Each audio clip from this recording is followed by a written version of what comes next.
તો નમસ્કાર વિદ્યાર્થી મિત્રો, જય દ્વારકાધીશ બધાને. આપ સર્વે વિદ્યાર્થી મિત્રોનું આપણી આ યુટ્યુબ ચેનલ હાલાર ઓનલાઈન સ્ટડીમાં ફરી એક વખત સ્વાગત છે મિત્રો. તો ચલો મિત્રો, આવી ગયા છીએ મિત્રો આપણે ભૂગોળના ફરી એક નવા વિડીયો સાથે, જે આપણે પર્વતમાળાઓ વિશે માહિતી મેળવી. તો ચલો મિત્રો, વિડીયો શરૂ કરીએ. ભારતની પર્વતમાળાઓ એટલે કે જે 4 પર્વતમાળાઓ મહત્વની છે તેમાં અરવલ્લી, વિંધ્યાચલ, સાતપુડા અને સહ્યાદ્રી.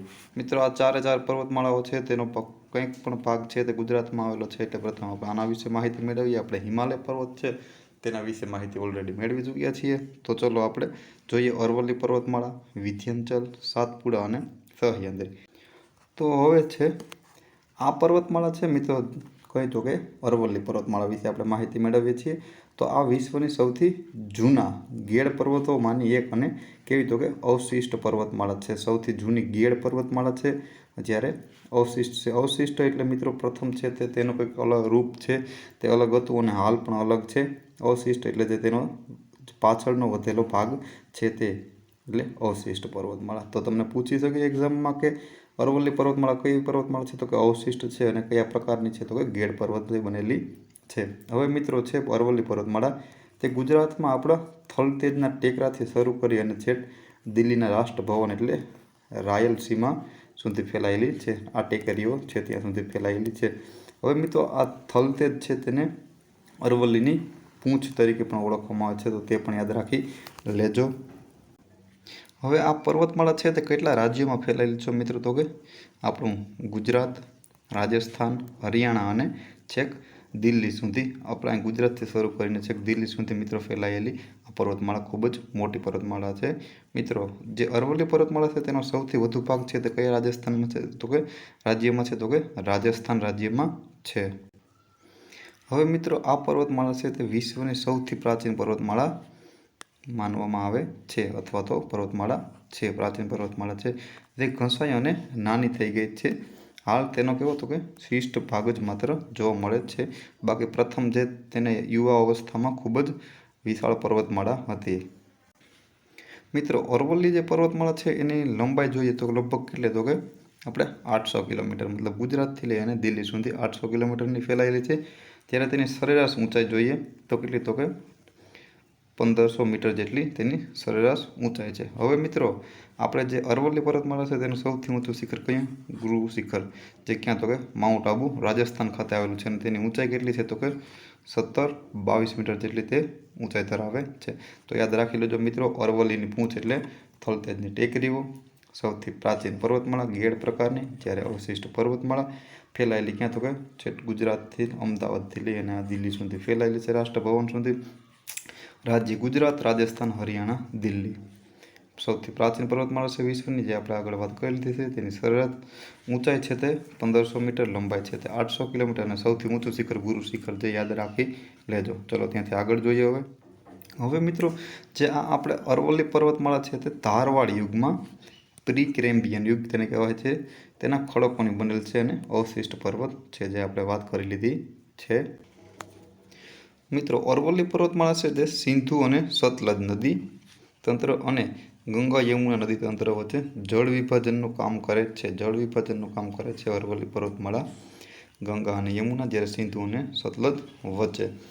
આથી આગળ જોઈએ મિત્રો. હવે અરવલ્લીનો મોટો ભાગ રાજસ્થાનમાં છે. આપણે જે વાત કરીએ છીએ રાજસ્થાનમાં છે, મતલબ તે પણ તેના માટે એક શાપ રૂપ છે. કારણ કે અરવલ્લી પર્વતમાળા છે તે મિત્રો નૈઋત્ય મોસમી પવનો, જે આપણે ભારતમાં વરસાદ માટે જવાબદાર છે, તે પવનોને રોકી શકતી નથી. કેમ રોકી શકતી નથી? કેમ કે તે ઘસાઈ અને તેની ઊંચાઈ છે તે નાની થઈ ગઈ છે. એટલે પવનો, જે વાદળો અથવા મોસમી પવનો આવે છે તેને રોકી શકતું નથી.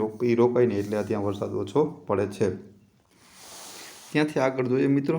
હવે આ સિવાય આપણે જોઈએ તો લુણી નદી છે તે ક્યાંથી, તો કે અરવલ્લી પર્વતમાળામાંથી ઉદ્ગમ સ્થાન પામે છે. જ્યારે બનાસ અને ચંબલ છે તે તેની સહાયક નદી છે. મિત્રો ચંબલ નદી છે તે મગરો માટે જાણીતી છે. આપણા ગુજરાતમાં મગરો માટે કઈ નદી જાણીતી છે, જો તમને ખબર હોય તો કોમેન્ટ કરી શકો છો. બનાસ નદી મિત્રો એ પણ આપણે છે. અને સિવાય જોઈએ આપણે તો આબુ પર્વત ઉપર જૈનોનું પ્રસિદ્ધ તીર્થ સ્થળ દેલવાડાના દેરા, જે જૈન મંદિરો આવેલા છે ક્યાં, તો કે આબુ પર્વત ઉપર રાજસ્થાન ખાતે દેલવાડાના દેરા આવેલા છે.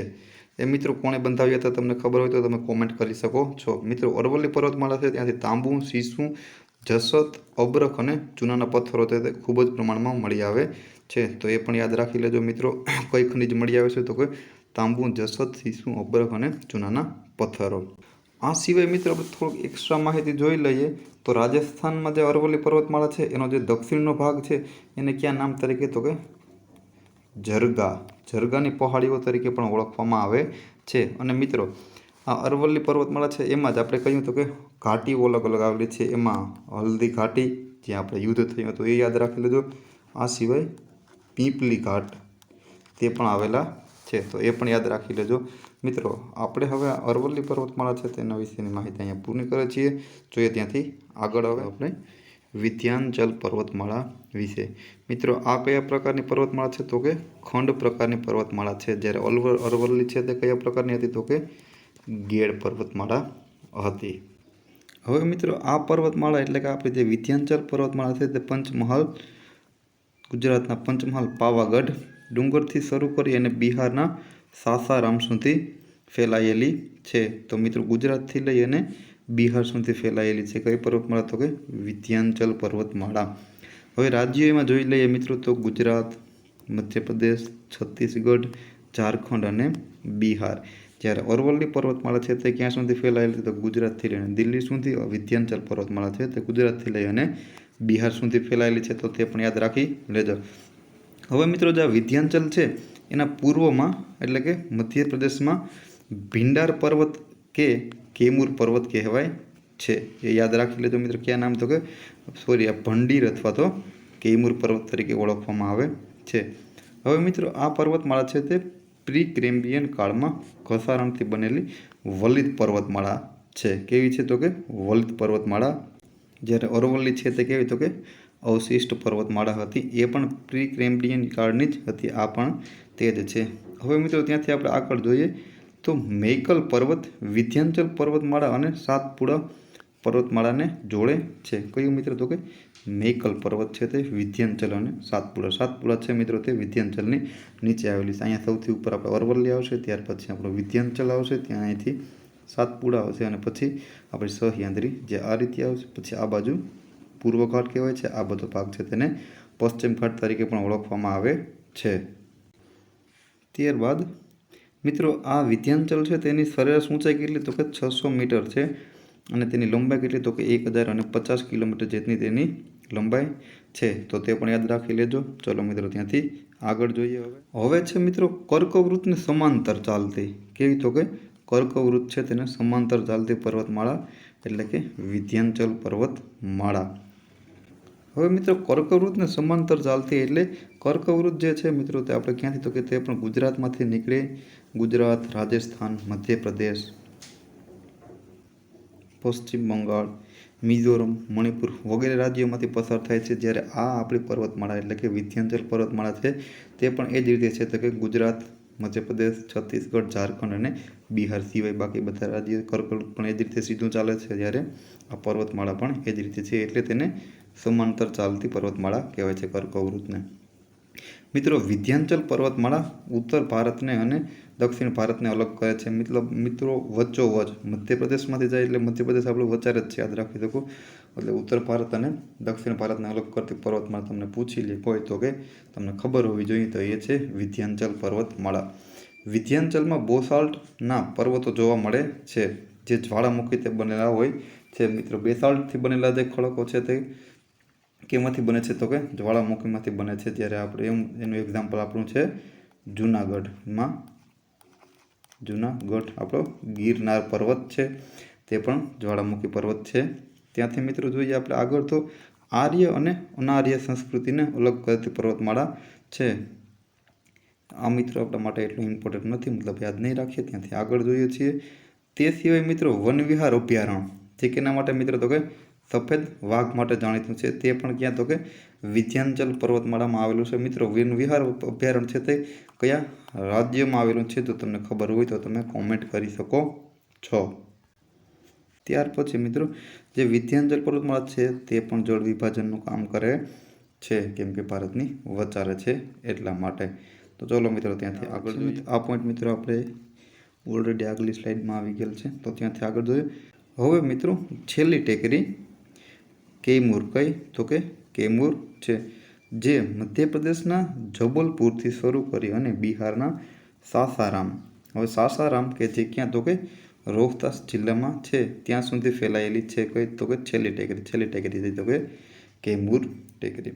હવે મિત્રો અહીંથી છે મકાન બનાવવા માટેના પથ્થર અને ચૂનાના પથ્થર છે તે મોટી માત્રામાંથી મળી આવે છે વિંધ્યાચલ પર્વતમાળામાંથી. વિંધ્યાચલ પર્વતમાળાનું મિત્રો સૌથી ઊંચું શિખર કયું તો કે સદભાવના છે, જે ક્યાં આવેલું છે તો કે મધ્યપ્રદેશ ખાતે આવેલું છે. મિત્રો અમરકંટક જે છત્તીસગઢ અને મધ્યપ્રદેશની સીમા પર આવેલું છે, જે મૈકલ એટલે કે સાતપુડાનો ભાગ છે. આપણે વિંધ્યાચલનો ભાગ નથી. અમરકંટક છે તે મિત્રો છત્તીસગઢ અને મધ્યપ્રદેશની આ સીમા પર આવેલું છે, જે આ પર્વતમાળાનો ભાગ નથી પણ કહેવાય તો કે સાતપુડાનો ભાગ છે, જે આપણે આગળ જોઈશું. હવે મિત્રો આ સિવાય છે તે નર્મદા અને સોણ નદી, આપણે કહી તો કે આ નર્મદા અને સોણ નદી છે, તો મિત્રો યાદ રાખી લેજો. નર્મદા અને સોણ નદી ક્યાંથી તો કે અમરકંટકમાંથી નીકળે છે. ચલો મિત્રો, હવે આ બે પર્વતમાળા વિશે આપણે આજે માહિતી મેળવી. જે આપણે આગળની બે પર્વતમાળાઓ એટલે કે કઈ પર્વતમાળા આપણી સાતપુડા અને સહ્યાદ્રી પર્વતમાળા છે તેની આપણે માહિતી નેક્સ્ટ વિડીયોમાં જોશું. ચલો મિત્રો, જો તમને આ વિડીયો પસંદ આવ્યો તો તમારા મિત્રો સુધી શેર કરો અને આપણી ચેનલને સબસ્ક્રાઈબ કરો. મિત્રો મળીએ ફરી એક નવા વિડીયો સાથે.